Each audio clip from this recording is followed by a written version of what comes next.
Buenos días. Como siempre, saluda al que está a su lado con el título de este mensaje: Sal de la cueva. Dígale tal cual. No confunda la palabra sal con otra. Dígale, sal de la cueva. Aquí está a su lado ahí y lo va a entender. Bueno, esto es un complemento al mensaje La bendición del silencio que me tocó compartir la semana pasada. Y creo sinceramente de que el Espíritu Santo, más de alguno de nosotros, nos va a hablar en esta mañana. Oro para que sus sentidos espirituales estén abiertos. Oro para que sea la palabra del Señor quien le convoque y le toque su corazón. Y por sobre todas las cosas, que sea el poder que viene desde lo alto por medio de su Espíritu Santo quien le logre poner por obra esta palabra y activarla. El pasaje que habíamos escudriñado la semana pasada está en Primera de Reyes, capítulo 19, del versículo del 9 al 14, que es el episodio que ocurre en la historia de un profeta, Elías. Y leo el pasaje y después retrocedo un poquito anterior a ese pasaje que está en el capítulo 18, el versículo del 9 al 14, dice así: Allí pasó la noche en una cueva, más tarde la palabra del Señor vino a él. ¿Qué haces aquí, Elías? Lo que yo resalte con amarillo es, creo que lo que el Señor nos quiere hablar en esta mañana. ¿Qué haces aquí, Elías?, le preguntó. Me consume mi amor por ti, Señor Dios Todopoderoso, respondió él. Los israelitas han rechazado tu pacto, han derribado tus altares y a tus profetas los han matado a filo de espadas. Yo soy el único que ha quedado. Yo soy el único que ha quedado con vida y ahora quieren matarme a mí también. El Señor le ordenó: sal y preséntate ante mí. Las dos palabras que creo que del pasaje el Espíritu Santo nos va a hablar. Sal y preséntate ante mí en la montaña, porque estoy a punto de pasar allí, de pasar por ahí. En el capítulo 18 ocurre un evento realmente extraordinario de Dios con Elías. Quien gobernaba en aquellos tiempos en Israel era un rey que se llamaba Acab, donde comete un error este rey porque hace una alianza, se casa con una mujer que se llama Jezabel. Y Jezabel era una mujer idólatra de Baal y otros dioses más. Y comienza la corrupción. Siempre que ocurre una corrupción, ocurre cuando hacemos alianzas que no nos convienen en la vida. Y además era un periodo donde habían pobreza, sequedad. Hace 3 años y tanto que la tierra, digamos, no tenía la bendición del agua. Y Dios usa a Elías de dos maneras. Primero, lo usa proféticamente frente al rey, brindándole la posibilidad de que en esa tierra iba a llover.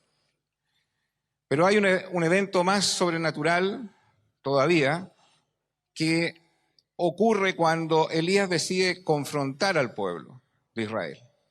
Convoca a todo el pueblo y lo exhorta. ¿En qué momento ustedes se perdieron?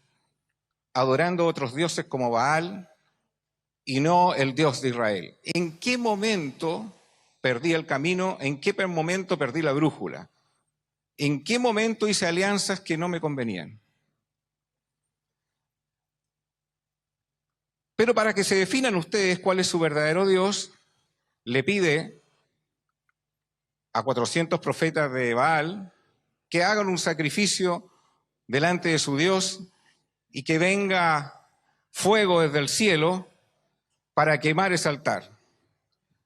Y él haría lo mismo invocando al Dios de Israel. Y veamos cuál de los dioses es el verdadero.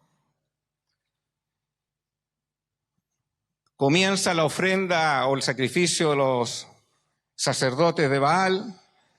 No pasaba absolutamente nada, ya llevaban horas en eso. Sarcásticamente Elías les dice: a lo mejor está durmiendo, a lo mejor está trabajando su Dios, ¿por qué mejor no gritan más fuerte? Ellos sacan cuchillos porque tenían un rito pagano y se herían, y no pasó absolutamente nada. La historia quizás usted ya la ubica.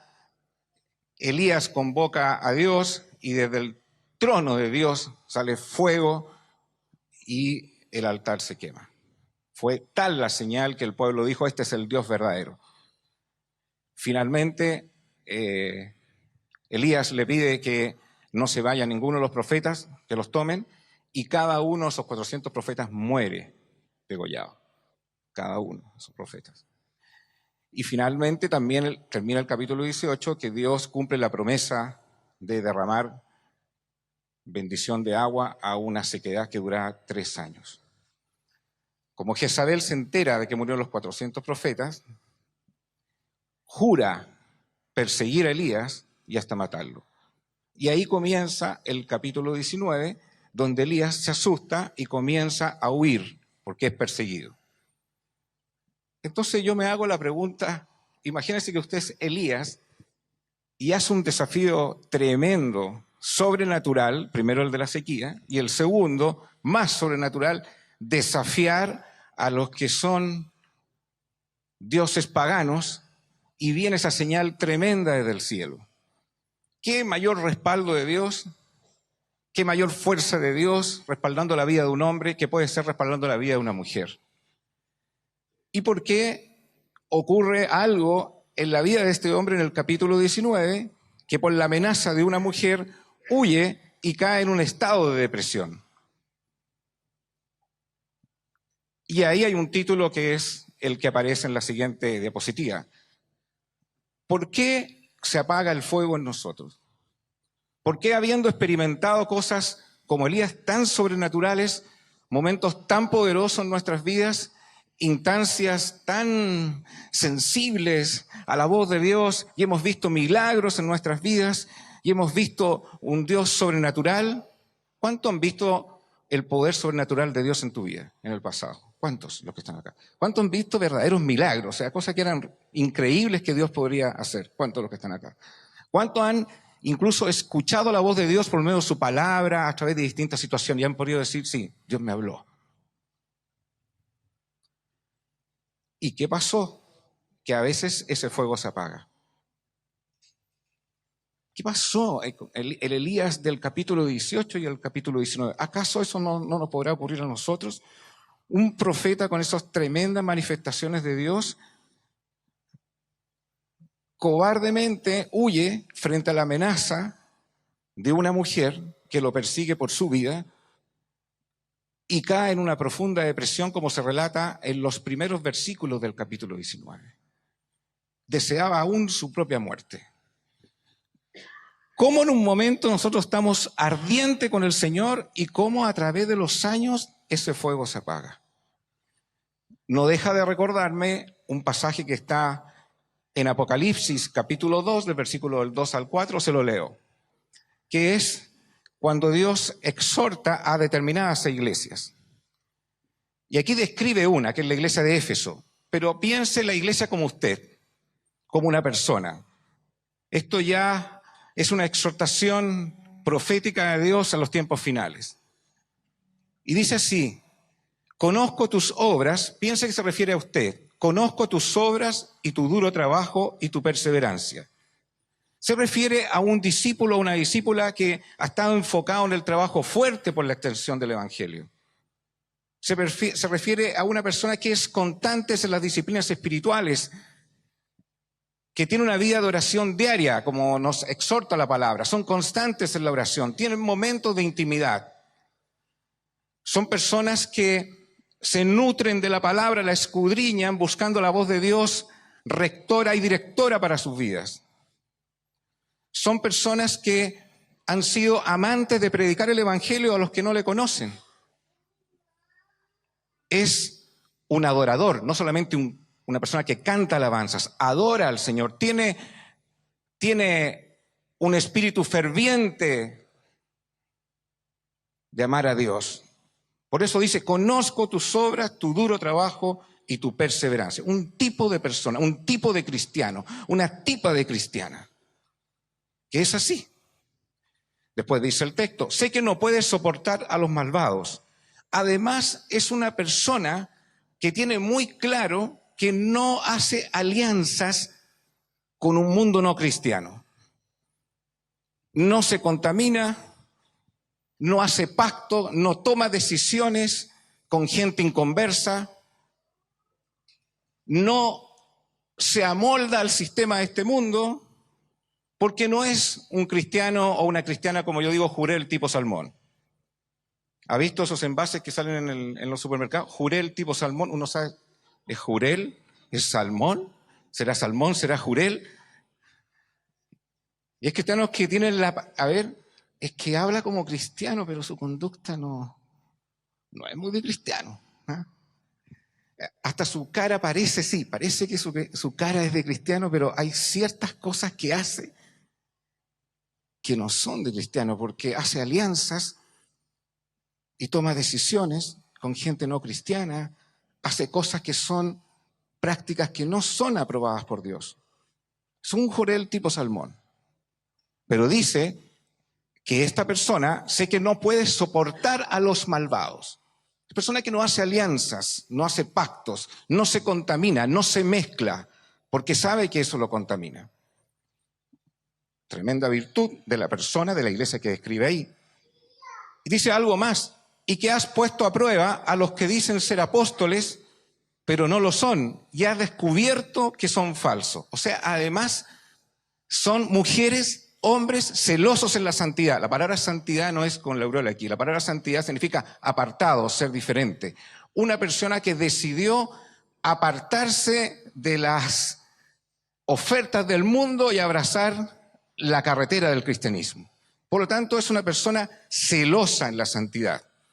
Es una cristianaza radical, un cristiano radical.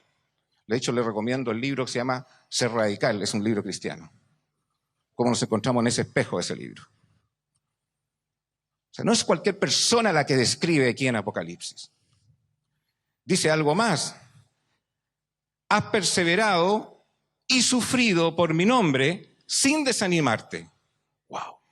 Es una persona aprobada en el carácter, valiente en la prueba y sin doble ánimo. No es que hoy, después de un culto, me voy extasiado con el Señor y pareciera que eso se enfría durante la semana.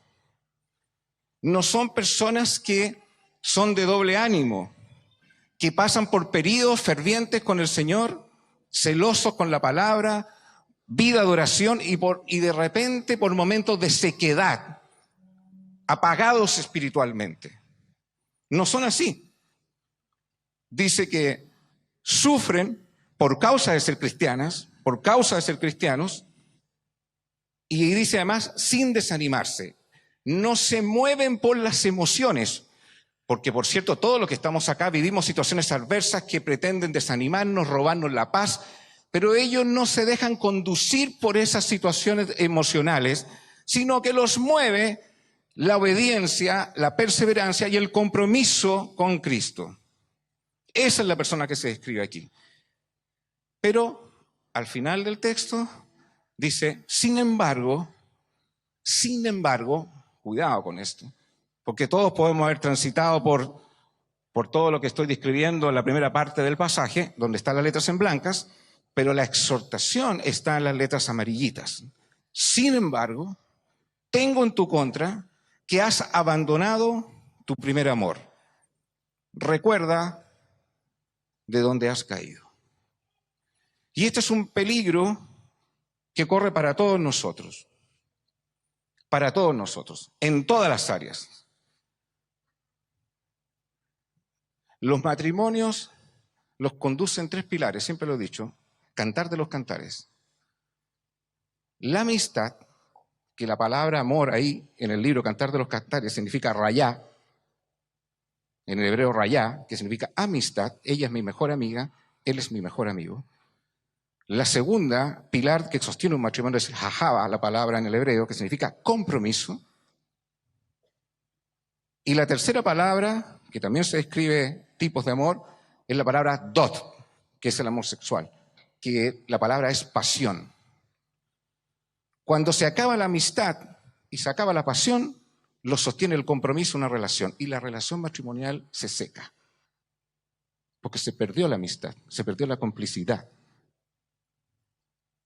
Y en la pasión, el romanticismo, la motivación, la esfera que llena la dulzura del matrimonio, terminó secándose y secando el matrimonio.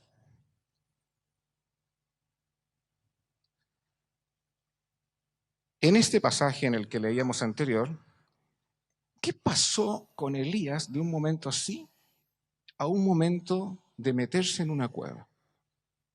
La cueva representa un lugar de confort para no cumplir la tarea de Dios. La cueva representa el lugar donde se esconde para no cumplir la tarea que Dios le tiene por delante. Es un escondite para no enfrentar gigantes que tenemos por delante. Y Dios le dice, ¿qué haces aquí? Es tan ridículo que lo que considera Dios que está haciendo Elías, que le dice, ¿y tú qué estás haciendo acá? Y yo quisiera hablarles de los tipos de cuevas que nosotros vamos formando en la vida y que el Espíritu Santo en esta mañana, y espero sinceramente que Dios pueda tocar profundamente tu corazón, porque la pregunta sigue siendo la misma. ¿Qué haces aquí? ¿Qué estás haciendo ahí? Uno de los tipos de cueva que nosotros tenemos y que no enfrentamos a los gigantes, estamos ahí en la cueva, son los desórdenes económicos. Vivimos permanentemente en esa situación. Fíjese que en los estudios de endeudamiento que hay en la sociedad chilena, tenemos la cultura de no pagar, la cultura de no pagar, la cultura de no cumplir, la cultura de no cumplir los compromisos, la cultura del desorden económico, la cultura de los enreos. Y eso no está exento en la vida de un discípulo.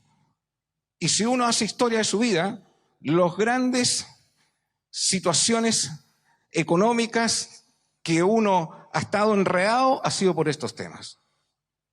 Es una cueva que hemos formado. Y estamos ahí, seguramente hoy día enredados, y algunos dicen, me escondo, no pago, eludo, porque no quiero enfrentar el gigante que tengo por delante para responder. Permítame, frente a ese evento, mencionarle el pasaje de Romanos capítulo 13, rápidamente, porque es un tipo de cueva que le digo yo esto. Romanos capítulo 13, y dice así. Arranco con el 7, más que con el 8. Paguen a cada uno los que le corresponda. Si deben impuestos, paguen los impuestos. Si deben contribuciones, paguen las contribuciones. No nos gusta cuando nos llega ese famoso papelito de la Tesorería General de la República. Al que deban respeto, muéstrenle respeto. Al que deban honor, ríndanle honor. No tengan deudas pendientes con nadie. Las materiales y las no materiales. ¿Y se podrá salir aunque el enredo sea gigante? Yo creo que si enfrentamos el gigante con el poder de Dios, la cosa sí se puede. Si lo enfrentamos con nuestra fuerza, la cosa es imposible que se pueda. ¿Lo cree o no lo cree? Con Dios no hay nada imposible. ¿Lo cree o no lo cree? Elías dijo, pero si Elías había desafiado a los 400 profetas de Baal y los destruyó, mandó Dios lluvia en medio de la sequedad, era perseguido y sin embargo lo persigue una mujer y se asusta, habiendo experimentado la gloria íntima de Dios sobrenaturalmente. ¿Acaso Dios en tiempos pasados no actuó de una manera sobrenatural en tu vida con un milagrazo? ¿Y por qué Dios no lo puede hacer hoy día? Pero huir y no resolver el tema es no enfrentar lo que Dios quiere que enfrentemos. Y Dios nos dice, ¿qué haces ahí? Sal de ahí, le dice. Sal de ahí a resolver los temas.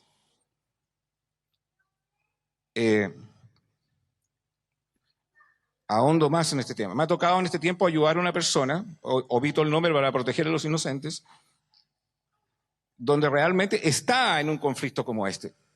Y optó por no recibir las llamadas, no recibir las cartas, no recibir los comunicados de nadie. Yo le dije, pero eso no puede ser. Entonces el problema con eso se agrava. Aquí lo debe saber Marisol Baez, los que trabajan en la banca. Es peor no recibir una llamada. Es peor como me escondí en la cueva que se la arregle. Eso es peor. ¿Sabe por qué es peor? Porque no dan una posibilidad ni siquiera de repactar nada.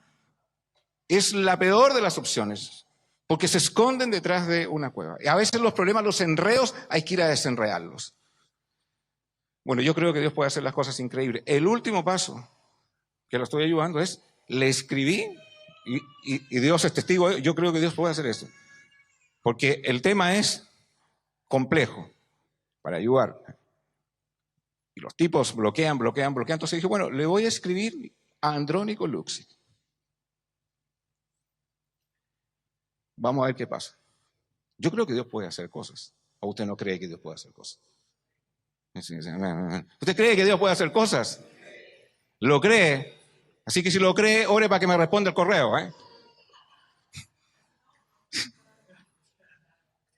Entonces, es tal el enredo a veces, que es tal la responsabilidad a veces de hombres en esta materia, que le dejan el cacho a la esposa. Y el problema es que la esposa no tiene nada que ver en el tema y la enredan a ella en el conflicto que él debe solucionar por cobardía. Esto no es un tema a veces de dejárselo a la esposa. Porque ¿quién es el responsable de resolver eso frente a una autoridad delegada por Dios? Entonces, si alguno está viviendo en esta mañana esto, yo creo que la palabra que el Espíritu Santo te está diciendo, ¿qué haces metido en esa cueva? Ven, porque te voy a mostrar un milagrazo. Sal de ahí, le dice Dios a Elías, sal de ahí, ven a la montaña. Después voy a hablar de eso. Ven a mi presencia, pero no te quedes en esa cueva. Seguimos avanzando. La segunda cueva es, mire cómo le coloqué esta cueva, es la mediocridad. La mediocridad. La mediocridad es no terminar lo que comencé, quedarse a mitad del camino. Siempre vamos a tener una excusa para que justifique por qué no lo hicimos. Por eso yo siempre les digo aquí, generalmente, cuando me piden consejo los jóvenes, termina tu carrera. ¿Por qué no la terminas? Lo que comenzaste, termínalo.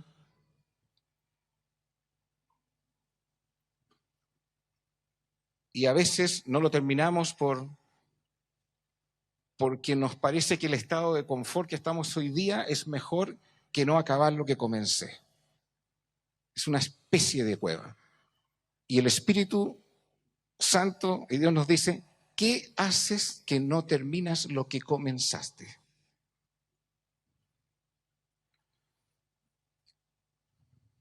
Dios, espíritu de cobardía, sino de poder, ¿qué dice? De amor y de dominio propio. Me gusta mucho eso. Dice que Dios no nos ha dado espíritu de cobardía. No es para huir, es para enfrentar. Es que no me atrevo. El punto está, el no me atrevo tiene que ver con el mensaje que mandamos a nuestra mente. Pero el Espíritu Santo y Dios nos dice, sal de ahí, anda a la montaña, anda delante de mi presencia y con mi poder, no con tu fuerza humana, vas a poder enfrentar el miedo. Dice además que la cobardía se enfrenta con el amor. Y ahí coloco las relaciones. Cuando te cuesta perdonar, cuando te cuesta restaurar situaciones del pasado, es porque todavía estás centrada en ti misma o en ti mismo. Pero el amor te permite perdonar. El amor es extremadamente generoso que te permite sanar. Y finalmente dice el dominio propio. Y aquí quiero colocar a todos los que en algún momento han vivido crisis, lo que le llaman crisis de pánico. ¿Lo ha escuchado esa palabra? Crisis de pánico. Crisis de pánico. O sea, es como que hay algo que me supera alrededor tan potente que controla mi mente, domina mi cuerpo y que me inmoviliza. Tenemos dos opciones. Escuchamos la voz de nuestra mente o escuchamos la voz de Dios por medio de su palabra que nos dice, siento miedo, es verdad, pero todo lo puedo en ti que me fortalece. Si Dios es con nosotros, ¿quién contra nosotros? Porque Dios no nos ha dado espíritu de cobardía, sino de poder. Y yo me aferro a esa palabra, dame poder, que el fuego de tu espíritu venga sobre mí y me permita tomar las decisiones con espíritu de valentía. ¿Usted cree la palabra o cree la voz de la mente? Y el Espíritu Santo te está diciendo, sal de ahí, ven delante de mi presencia. ¿Sabe lo que dice el versículo anterior al 7? Cuando dice que Dios no nos ha dado espíritu de cobardía, sino de poder, de amor y de dominio propio. Hace una exhortación, dice, aviva el fuego del Espíritu Santo. Nosotros tenemos dos maneras de conducirnos, con nuestra lógica humana, con nuestra emocionalidad, o le creemos a Dios. No hay forma. O nos vamos por la fe o nos vamos por nuestra lógica humana. Permítame extraerle un pasaje que lo complica a un cristiano en la Biblia. Lo complicó con la lógica. Y realmente era complejo el tema. Y es el caso que está en Hechos capítulo 9, cuando está la conversión de Saulo, Pablo, un perseguidor de la iglesia. ¿Sabe cuál era el deporte que tenía Pablo antes de convertirse? Ser un perseguidor de los cristianos para que los encarcelaran y los mataran. Ese era el deporte que tenía, perseguir cristianos. ¿Qué le parece eso? ¿Ah? Linda el deporte que tenía, a perseguir cristianos para que los encarcelen y los maten. Y se le aparece Dios y el tipo tiene una conversión sobrenatural. Pues bien, pero queda ciego, aparentemente, o con una enfermedad en los ojos. Y Dios llama a un discípulo de él que se llama Ananías. Mire esto, si usted se mueve por la lógica o se mueve por la fe. Ananías, y le dice, Ananías. Me gusta la respuesta de Ananías, aquí estoy, Señor, qué buena. Chuta, pero hay algunos que Dios, ocupado. Estoy WhatsApp, y no escucha a Dios. Y Dios te llama, y Dios te quiere hablar contigo. Pero no hay espacio para escuchar a Dios. La bendición del silencio, la prédica del domingo anterior. Si no vino, véala por internet. La bendición del silencio. Escuchar al Señor. Pero si no estamos en su presencia, si no hay vida de oración, si no hay vida de lectura de la palabra, ¿de qué Dios nos va a hablar? Pero este la tenía, Ananías, dime, Señor. Al primer ring. Dicen que en los call centers la excelencia en calidad de servicio es que no pase más de 3 rings. Si usted contesta de 3 rings, esa empresa atiende bien. Pero hay oficinas que uno llama. Trate de llamar a la administración pública, cualquier administración pública, trate de llamar. Y es odioso porque después le comunican con un call center, sale una grabación y todo un tema. A veces Dios nos llama y hay mucho call center. Pero Ananías le dice, aquí estoy. Aquí estoy. O sea, como diciendo, listo y dispuesto. Porque esa es la persona que está entrenada en una vida de intimidad con Dios. Pero si no hay vida de oración diaria, no digo la del día martes, a otro perro con ese hueso que vamos a tener una intimidad como Dios con eso, no vamos a escuchar. Cuando Dios nos habla ni siquiera vamos a percibir la voz de Dios. Porque nuestra mente tiene demasiadas voces, tiene demasiadas distracciones, tiene demasiados afanes. Pero cuando Dios nos habla y tenemos una intimidad con Él, lo escuchamos claramente. Aquí estoy. Y mire lo que le dice a Ananías. Anda, ve a la casa de Judas, en la calle llamada derecha, y pregunta por un tal Saulo de Tarso. Está orando y ha visto una visión a un hombre llamado Ananías que entra y pone las manos sobre él para que recobre la vista. Esto lo dice Dios y lo dice Ananías. Y aquí empieza la lógica de Ananías, como la de nosotros. Entonces, a ver, espérate un poquitito. Dice, entonces Ananías respondió, Señor, he oído hablar mucho de ese hombre y de todo el mal que ha causado a tus santos en Jerusalén. Y ahora lo tenemos aquí, autorizado por los jefes de los sacerdotes para llevarse presos a todos los que invocan tu nombre. O sea, mira, sabéis que lo metí en el DICOM y salió un currículum así, por orden de arresto domiciliario, por narcotráfico. ¿Qué me estáis hablando? O sea, ¿cómo voy a ir donde esa persona? Digamos? La lógica. Esa es la lógica nuestra. ¿Cómo voy a hacer esto si yo veo que esto no... El currículum vitae de Pablo era súper malo. ¿Me estáis hablando de un perseguidor de la iglesia y que yo vaya a orar por él? ¿Por qué Dios tiene que ser lógico con nosotros? Entonces ahí tenemos dos opciones. No, si yo voy donde Pablo, un perseguidor de la iglesia, me va a apresar a mí, me van a matar, o le obedezco a Dios. Por eso digo el tema del miedo. Se necesita fe para vencer el miedo. Si está el sentido común y la lógica, no vamos a vencer nunca el miedo, porque nos supera. No era menor ir donde un perseguidor de la iglesia. Es como decir hoy día que Dios llamara: Oliver, quiero que vayas al Estado Islámico porque ahí hay una persona que se llama tal, quiero que vayas a orar por él para que recobre la vida. O sea, el Estado Islámico, o sea, ¿de qué me estáis hablando? O sea, ¿qué onda? O sea, ¿qué onda? Me estáis pidiendo que haya el Estado Islámico. Sí, anda el Estado Islámico, Dios me lo mostró y tenéis que ir a orar por una persona. ¿Cuántos irían de aquí? Levanten la mano. ¿Ah? O sea, no hay ninguno que levantara la mano. Ninguno. ¿Ah? Porque la lógica dice, no, o sea, ¿qué es eso? ¿Ah? Pero me encanta lo que ocurre porque finalmente él es obediente. ¿Ah? Y cómo muta, cómo cambia Ananías de decir, pero ese hombre, el currículum vitae, narcotraficante, terrorista, mira, he conocido colegas míos que lo han metido preso, lo han matado, y tú querés que vayan de esa persona. Ananías se fue. ¿Ya? ¿Por qué se fue? Porque en el versículo 15 dice, ve, le dice Dios, ve, que es la misma palabra que Dios te está diciendo hoy día, sal de esa cueva, de la cueva del miedo, ve. Porque ese hombre es mi instrumento escogido para dar de conocer mi nombre tanto a las naciones y a sus reyes como al pueblo de Israel. Yo le mostraré cuando tendrá que padecer por mi nombre. O sea, yo te quiero animar a todos los que tienen crisis de pánico, todos los que tienen miedo para salir de la cueva, que no quieren hacerlo, que no quieren enfrentar. Pero ¿cómo voy a enfrentar a esta persona? ¿Cómo voy a enfrentar esta situación económica? ¿Cómo voy a enfrentar este dolor? ¿Cómo lo voy a hacer? Ve. Chao al sentido común, chao a la lógica.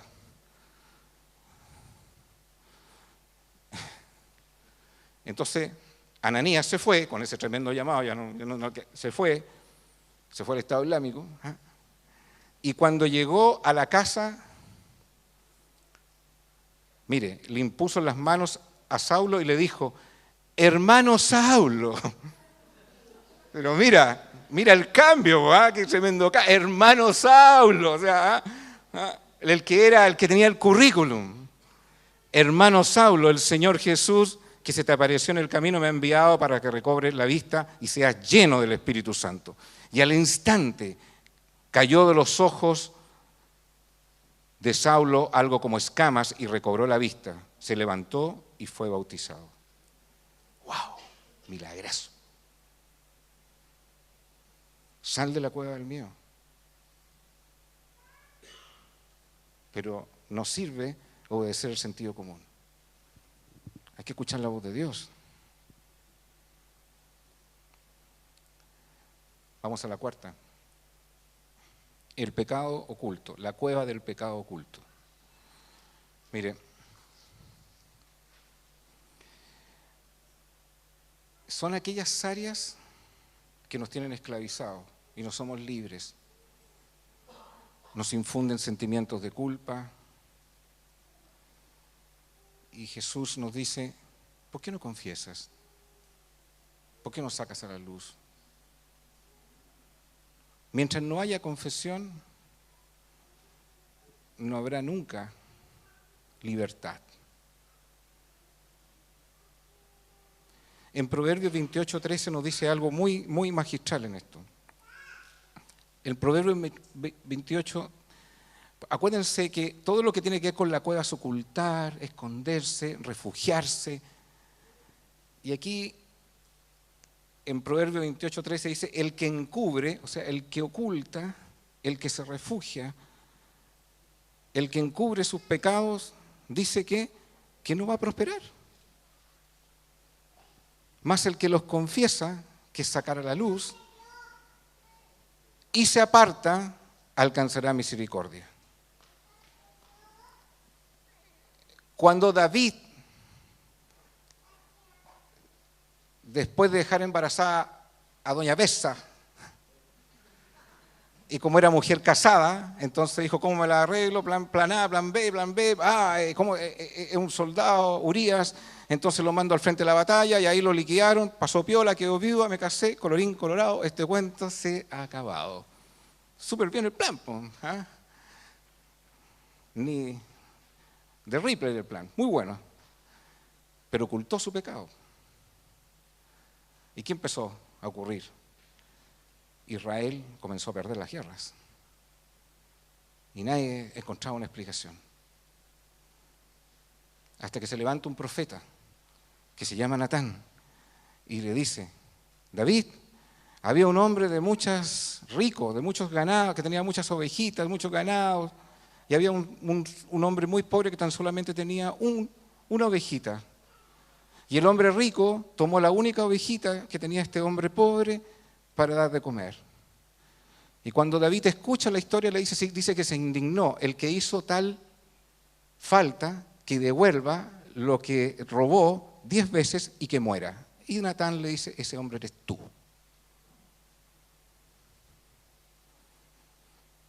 Porque mientras no saquemos a la luz las cosas que necesitamos ser libres, vamos a vivir con el sentimiento de culpa permanentemente y no vamos a experimentar la victoria. Seguimos en la cueva del pecado oculto.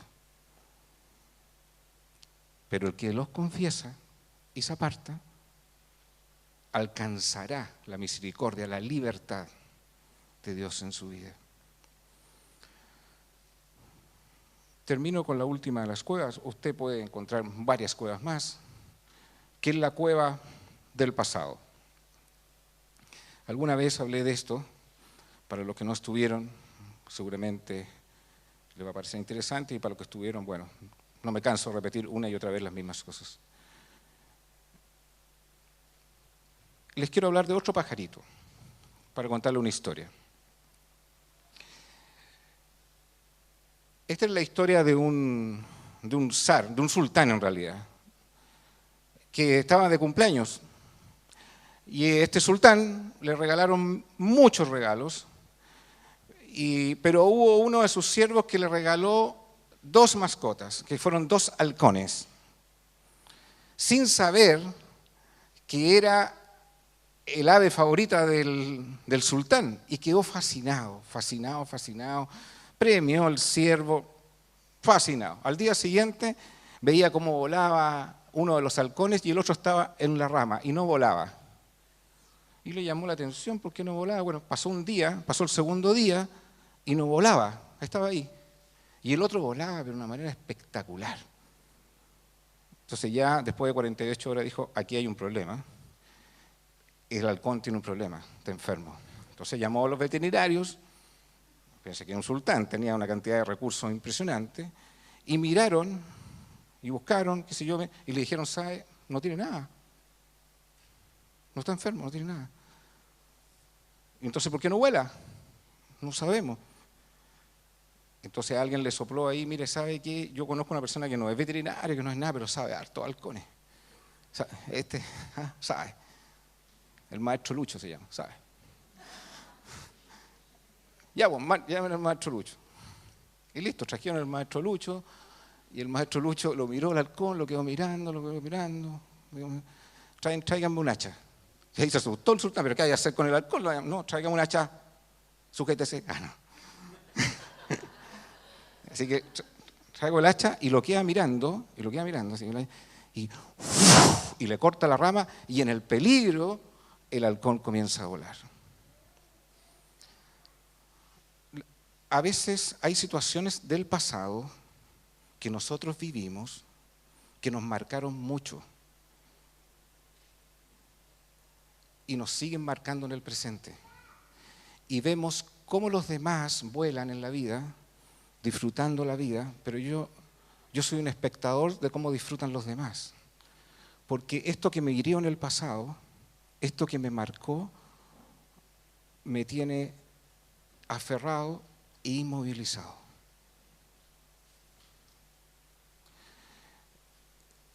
Lo único que te puedo decir es una palabra maravillosa que está en el libro de Eclesiastés con relación a todas aquellas personas que vivieron episodios dolorosos en el pasado que los marcó, y hasta el día de hoy día los marcó, y no han podido superarlo. Están como el halcón, mirando cómo los demás viven la vida de una manera esplendorosa, pero ellos están aferrados así en la rama. Que está en Eclesiastés capítulo 3, versículo 15, que dice así: aquello que fue, ya es, y lo que ha de ser, fue ya. Y Dios, mire esto, y Dios restaura lo que pasó. Dios no vive pensando en el pasado, ni siquiera en el futuro. Es tu presente. Dios restaura todo. Y cuando Jesús dice, ¿qué haces aquí? Es la misión que quiere hacer Dios en esta mañana contigo es cortar la rama para que puedas volar. Y yo sé que aquí hay personas que necesitan superar el pasado, porque el pasado los marca. Pero el Espíritu Santo con su poder corta la rama. ¿Qué haces ahí aferrado a la rama? Sé libre. Sal de ahí, sal de la cueva, le dice el Señor a Elías. Sal de ahí y le dice, ven a la montaña. Lo que nosotros necesitamos, queridos hermanos, es menos cueva y más montaña. Dile eso que está a tu lado. Menos cueva y más montaña. Otra vez. No, pero díselo, mirando los ojitos. Menos cueva y más montaña. O sea, menos confort, menos refugio, menos escondida, menos cubrimiento. Y más montaña significa más intimidad con Dios. ¿Ok? Y hago la lista, alguna. Menos televisión y más oración. Ahí dile que está a su lado. Menos cueva y más montaña, menos televisión y más oración. Dile ahí, menos televisión y más oración. Así cuando ves a tu marido con mucha tele, dile, menos cueva y más montaña. Como no te hace caso, puede estar ahí viendo fútbol toda la tarde, menos cueva y más montaña. Le decís, menos flujo de caja y más orden y fe. Esto es para financistas. Más fe y más orden. Menos yugo desigual y más santidad. La mayoría de los desastres en los reyes de Israel fue por hacer alianzas incorrectas. Cuando la Biblia dice, para los jóvenes, entre paréntesis, solteros, no te unas con una persona que no es cristiana, porque ¿qué compañerismo tiene la luz con las tinieblas? No escuché ningún joven cristiano, amén, no escuché ninguno, ¿ah? Otra vez, no te unas con un joven no cristiano, una joven no cristiana, porque ¿qué compañerismo tiene la luz con las tinieblas? Eso mismo ocurre con las sociedades. Es que no, fue un amigo, somos amigos de la infancia, es un cabro súper bueno, sí, pan de Dios. No es cristiano, pero es pan de Dios. Pero cuando tienen la sociedad y empiezan a ganar plata, ahí se acabó el pan de Dios. Empiezan a ocurrir otros pancitos. No.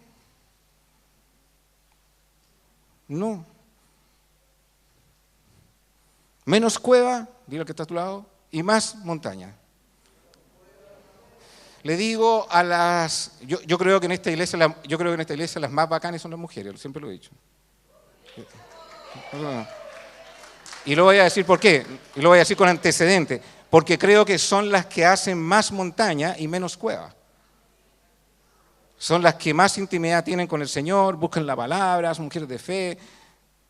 Entonces, para los que quieran emprender, o les gusta el emprendimiento, y tu marido, oye, sabes que se me ocurrió un negocio, pero es un amigo mío de infancia, no,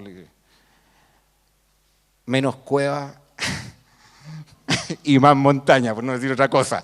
¿Ah? Menos cueva y más montaña con esa sociedad. No sirve. Chao pescado. Menos argumentos y más, escuche bien esta, y más Salmo capítulo 1 del 1 al 3. ¿Y qué era ese Salmo? Oye, ¿sabe? Es impresionante esto de la más montaña y la menos cueva, porque de repente escuchamos mucha cueva y poca montaña. La montaña donde está la presencia de Dios. Salmo capítulo 1, del versículo 1 al 3 dice: dichoso el hombre que no sigue el consejo de los malvados, ni se detiene en la senda de los pecadores, ni cultiva la amistad de los blasfemos, sino que en la ley del Señor se deleita de día y de noche medita en ella. La ley de Dios. ¿Cuál es la ley de Dios? Todo lo que está aquí. Sino que en la ley del Señor se deleita y de día y noche medita en ella. Es como el árbol plantado a la orilla de un río que cuando llega su tiempo da fruto y sus hojas jamás se marchitan. Todo cuanto hace prospera. La versión de Reina Valera dice: todo lo que hace prosperará. ¿Pero por qué? Porque en la ley de Dios medita de día y de noche. Aquí está la ley de Dios. ¿Y qué es lo que tengo que hacer en tal y tal cosa? Escrito está. Oye, ¿pero qué tengo que hacer? Me gusta, estoy enamorada. Parece santa. Escrito está. No os unáis en yugo desigual. Está todo escrito ahí. Por eso decía el mensaje anterior yo, el domingo pasado, cuando Pilato le pregunta ahí cara a cara a Jesús: ¿y quién es la verdad? La tenía al frente, no la veía. Y a veces nosotros le andamos preguntando a Dios cosas súper evidentes y están en la palabra, paren la chacota. No es así. Por eso, termino. La única cueva, diga esto, la única cueva, entre comillas, posible, si quieren buscar una cueva, la única cueva está en Mateo capítulo 6, versículo 6. Esa es la única cueva, si quieren buscar una cueva buena, eso sí. Mateo 6, 6. Mire qué interesante. La gran cueva, Mateo 6, 6, que es la montaña. Dice: cuando ores, pero tú, cuando te pongas a orar, entra en tu cuarto, cierra la puerta y ora a tu Padre que está en lo secreto. Así tu Padre que ve lo que se hace en secreto te recompensará. Esa es la única cueva, la de la oración. No hay más. Esa es la montaña de las montañas, la de tu cuarto.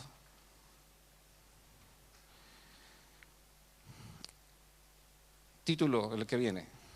¿Y qué pasa si me falla el plan?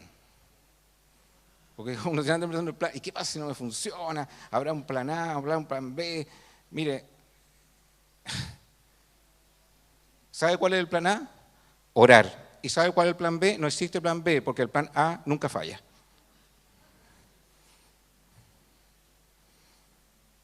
Repita.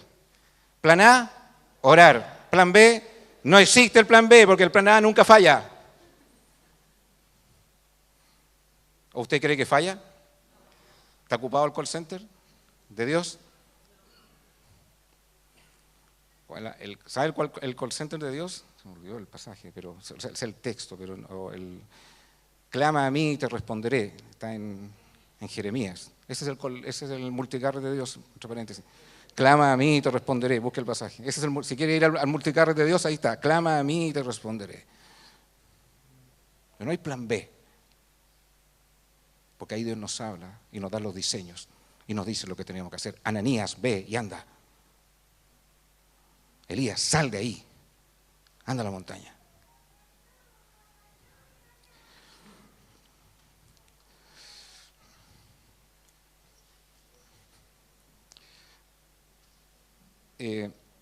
Termino con esta historia.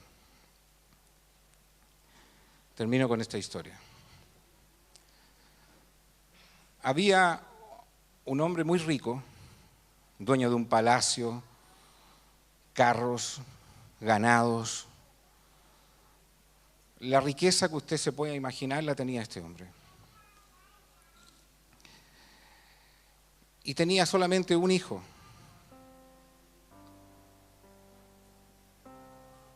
Y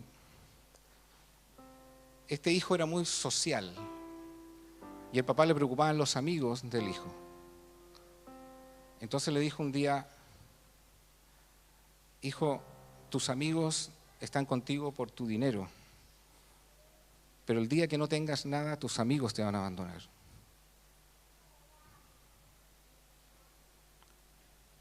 Y el hijo le dijo: papá, no seas prejuicioso, mis amigos siempre me van a querer. Bueno, siguió avanzando la historia y los años. El hijo hacía fiestas con sus amigos y el padre le volvió a insistir y le dijo: hijo, deja a sus amigos, porque tus amigos están porque tú tienes dinero. El día que no lo tengas, te van a abandonar. Como el hijo no lo obedecía, ya avanzado en edad el padre construye un establo y en el establo coloca una horca y abajo una placa que dice: no menosprecies el consejo de tu padre. Ya pronto a morir, el padre le dice al hijo: hijo, todos mis bienes son tuyos, pero yo sé lo que va a pasar. Tú los venderás y vas a perder todo. Y el día que eso ocurra, quiero que vayas donde esa horca y te ahorques. Júrame que lo vas a hacer. El hijo le dijo: papá, es ridículo que me dices, esto no va a pasar nunca, pero como quieres que te jure, juro. Pasaron los años, murió y se cumplió lo que dijo el padre. El hijo desperdició todo lo que tenía, toda la riqueza, todo. Y se acordó de cada enseñanza de su papá. Y era tal su angustia que decía: si le hubiese hecho caso a mi padre, nada de esto habría ocurrido. Nada habría pasado. Y miró hacia el establo y se acordó y fue para allá. Ya con polvo estaba la leyenda y dice: nunca te obedecí, pero juré que te iba a obedecer. Y clamó a Dios, le dijo: Señor, si hubieras dado una segunda oportunidad, le dice a Dios, si hubieras dado una segunda oportunidad. Se coloca la horca, sube la escalera y cuando se tira, el palo era hueco y se cae la horca. Y caen dentro del palo tenían millones de diamantes carísimos y monedas. Y una nota, y que le dice, una nota del padre que decía: hijo, te dije lo que iba a pasar, pero te doy una segunda oportunidad, te amo. Eso es lo que Dios hace con nosotros, nos da una segunda oportunidad. Y pongámonos de pie, yo quiero orar por ustedes y por todos.